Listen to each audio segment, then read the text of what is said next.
কিতাবের কসম খাইলাম, কোরআন আমার কসম খাইলাম, এরপরে ওকে আমি সত্তার কসম দ্বারা তোর কলিজায় জায়গা দিলি না। আমি আল্লাহ পাক বললাম জাহান্নামের আযাব সত্য, এরপরেও মৃত্যুর পরে কেমনে কবরে থাকবা ভয় যদি তোমার হয় না।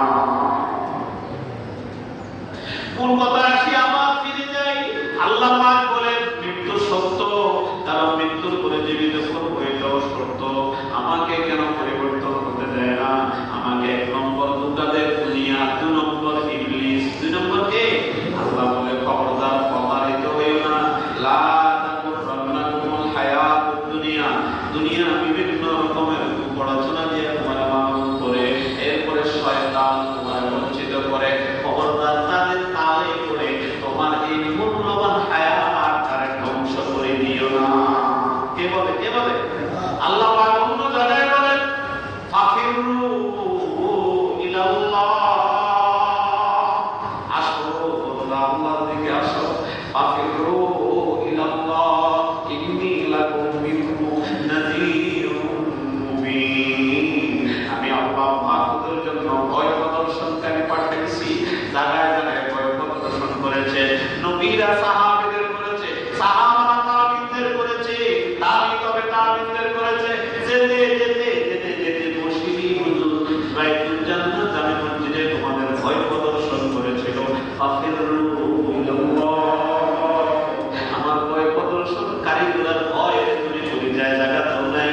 ইন্না আযাব রাব্বিকা লাওয়াকি', অবশ্যই আল্লাহর আযাব সত্য, অবিশ্বাস্যভাবে এটা ওয়াকি হবে। ভয় করো কবর রে, ভয় করো হাসর রে, ভয় করো তোমার এই মূল্যবান জিন্দেগি একদিন নিঃশেষ হয়ে যাবে, সাজানো স্বপ্ন সব খাম হয়ে যাবে, কবর জগতের জীবন শুরু হবে। ওই কবরে থাকবা কেমনে তা নিয়ে অগ্রিম চিন্তা করো। যে ব্যক্তি অগ্রিম চিন্তা করলো না পরে আফসোস করা লাগবে, অগ্রিম চিন্তা করলো না জীবন নিয়ে শঙ্কিত হওয়া লাগবে।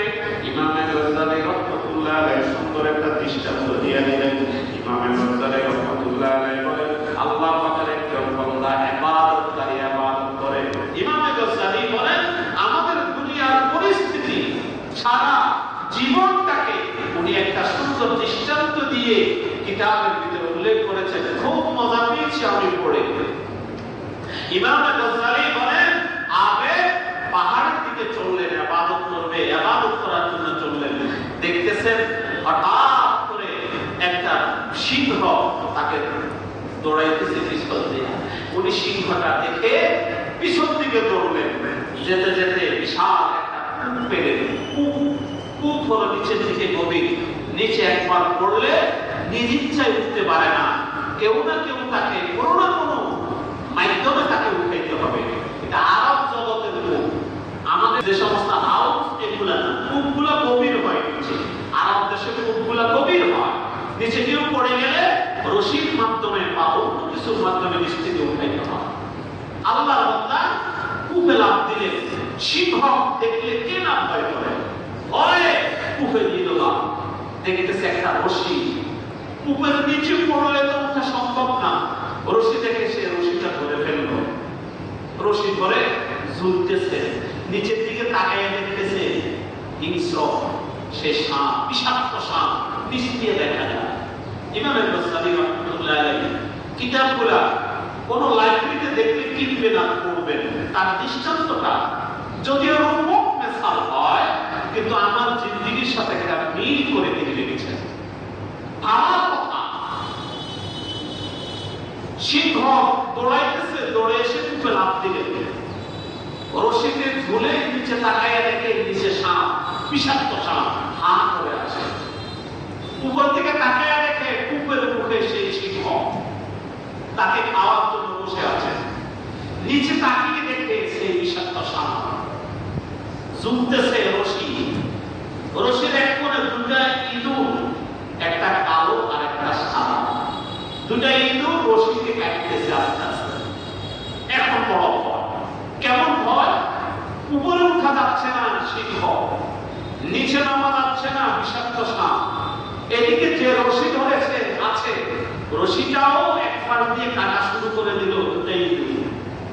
রশি ছেড়ে পড়বে নিচে বা রশি থেকে উঠবেও পরে, উঠা সম্ভব না, নিচে নামাও সম্ভব না, এখানে ঝুলে থাকাও বেশিক্ষণ সম্ভব না, কারণ ইঁদুর আস্তে আস্তে রশিটা কাটতেছে। এমন সময় পাশে দেখলো একটা গাছে মৌমাছি মোচা পেতেছে মধু। তিনি মনে মনে চিন্তা করলেন এটা কি যেন, আবার আঙ্গুল দিয়ে দেখলেন ভিতরে মধু দেখা যাচ্ছে, আর মুখ দিয়ে দেখলেন হাতে এক হাতে রশি ধরা, আর এক হাতে মধুটা মুখে দিয়ে দেখলেন খুব মিষ্টি, গ্রাম কি মনে পড়ে গেল এটা তো মধু। উনি মধুর তালে পড়ে রশিটা ছেড়ে দিলেন। এবার ইমামে গজ্জালি সারা দুনিয়ার মানুষকে প্রশ্ন করছে, উপরে সিংহ নিচে বিষাক্ত সাপ, রশিটা তোমার জীবন বাঁচার একটা ওই ছিল, মাধ্যম ছিল, তুমি মধুর তালে পড়ে রশিটা ছেড়ে দিয়েছো, বলো তুমি কেমন বিপদগ্রস্ত হয়ে গেল? এ দুনিয়ার মানুষ তুমি কত মহা বিপদে পড়েছো তুমি চিন্তা করো।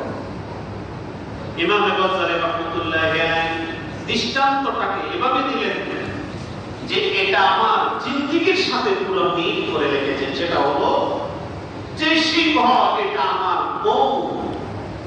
প্রত্যেকটা মানুষকে মৃত্যু প্রত্যেক দিন পিছন দিকে দাঁড়াইতেছে, তোমার মৃত্যু আসতেছে, দ্রুত সামনে আগাও। ওই আগাইবা, মৃত্যুর ভয়ে পাহাড়ে গিয়ে পালালে মৃত্যু থেকে বাঁচা যাবে? বলেন বাঁচা যাবে? আগাও মানে নেক আমল করো, বাহিরু ইলাল্লাহ, আল্লাহর দিকে যাও। সিংহ প্রত্যেকদিন দৌড়াইতেছে, সেটা আমার মৃত্যু। নিচে যে গর্ত এবং সাপ, এটা আমার কবর। প্রত্যেকের জন্য এই কবর আছে না নাই? বলেন আছে না নাই? কারো কবর মাছের পেটে, কারো কবর সমুদ্রের তলদেশে, কারো কবর হিংস্র জানোয়ারের পেটে, কারো কবর 3.5 হাত মাটিতে, বন জঙ্গলে। কবর কিন্তু নিশ্চিত। কি বলেন? প্রত্যেক দিন এই কবর আমাকে কবর, নিচে কবর। যে রশি ধরে আছে, রশিটা আমার জিন্দেগি, তাকে ধরেই আমার জীবন চলা। দুটাই দূর যে কাটতেছে, এটা আমার রাত এবং দিন।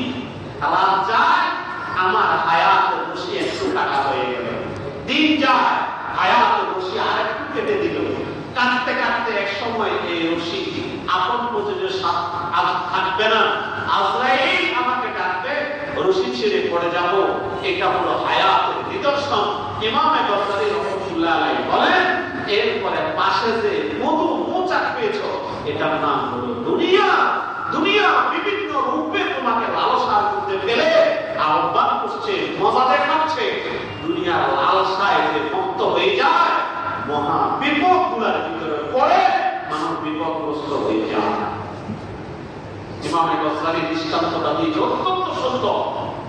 দুনিয়ার মধ্যে পড়ে আমি আমার কবরকে বলেছি, দুনিয়ার মধুর এই লালসায় পড়ে, ছেলে সন্তান সম্পদের লালসায় পড়ে আমি সিংহকে ভুলে গিয়েছি, আমার মৃত্যুকে ভুলে গিয়েছি।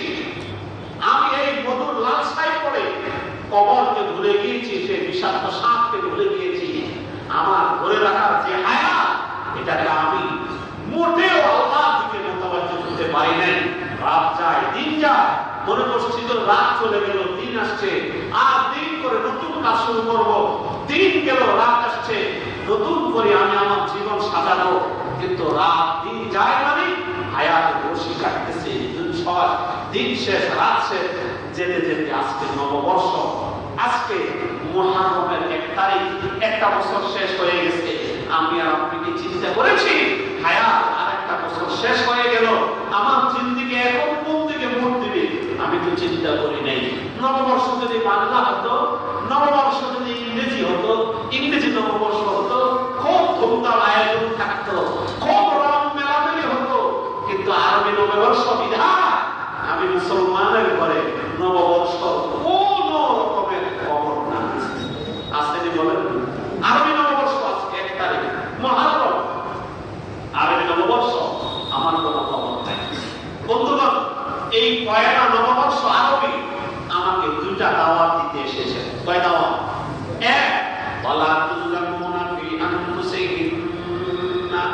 আল্লাহ পাক বলেন নববর্ষ শুরু হয়েছে, নতুন বছরের চাঁদ দেখা দিয়েছে, আজকে 1 তারিখ। প্রত্যেকটা মানুষ 1 নম্বর হবে, তুমি তোমার নফসের উপর যেন জুলুম না যেটা চলে গেছে ওটা নিয়ে চিন্তা করে আল্লাহ নাই। জু গুজর গিয়া, জু চল গিয়া, ও গুজর গিয়া, যেটা চলে গেল ওটা শেষ হয়ে গেল, ওটা নিয়ে আফসোস করে লাভ নাই। আসল বস্তুর উপর চিন্তা করো। নতুন বছর হয়েছে, এখন থেকে মন করো, ওয়ালা তুসলাকুনা ফি আনফুসিহিন্না, তুমি তোমার নফসকে আর জুলুম করবা না। নফসের উপর জুলুম কেমনে করে? নফসের উপর জুলুম করে আল্লাহর হুকুম অমান্য করার মাধ্যমে, নবীর তরিকা অমান্য করার মাধ্যমে, আল্লাহর বিধান না মানার কারণে মানুষ নিজের নফসের উপর জুলুম করে, অত্যাচার করে। এই নফসের মালিককে জোরে বলেন, এই নফসের মালিককে? এই নফসের মালিক আল্লাহ। আমার এই নফসকে বরবাদ করে দিচ্ছি আমি, হায়াতের মধ্যে কোনো পরিবর্তন নাই। দোস্ত আমার বন্ধুগণ, এই নববর্ষ, আরবি নববর্ষ চাঁদ উদিত হওয়ার সাথে সাথে দুই আমল। আমার এক নম্বর, আমার হায়াতকে যেন আর জুলুম না করি। রাজি আছি ইনশাআল্লাহ? সবাই বলেন রাজি আছি ইনশাআল্লাহ? জুলুম করব না নফসের উপর। আমি আমার এই দিনের উপর আর নফস করব না, হায়াতের উপর আর জুলুম করব না। আমার হায়াতের মিনিটের হিসাব হবে, সেকেন্ডের হিসাব হবে, দিনের হিসাব হবে, রাতের হিসাব হবে, খাওয়ার হিসাব হবে, পড়ার হিসাব হবে, চলনের বলনের প্রত্যেকটি অঙ্গ প্রত্যঙ্গের হিসাব হবে, জবানের হিসাব হবে। আর আমার অঙ্গ প্রত্যঙ্গের কমপ্লিট হিসাব দিতে হবে রবের সামনে সেই দিন। না কোনো ভয়ে, আমার কোনো মাধ্যম সেই দিন নেই, আমার কোনো আমরা আমাকে বাঁচাইতে পারবে না। রব বলেন সেই দিন তোমাকে কেউ আমার হাত থেকে রক্ষা করতে পারবে না। তুমি তোমার নফসের উপর জুলুম যদি করো, ওই দিন তোমার স্থান জাহান্নাম ছাড়া হবে। দোস্ত নববর্ষ, পয়লা নববর্ষ আরবি এক নম্বর কাজ, আমি আমার নফসের উপর জুলুম করব না। এই কম করে আল্লাহর হুকুম মানব। রাজি আছি ইনশাআল্লাহ? আল্লাহর হুকুম এক নম্বর 5 ওয়াক্ত নামাজ।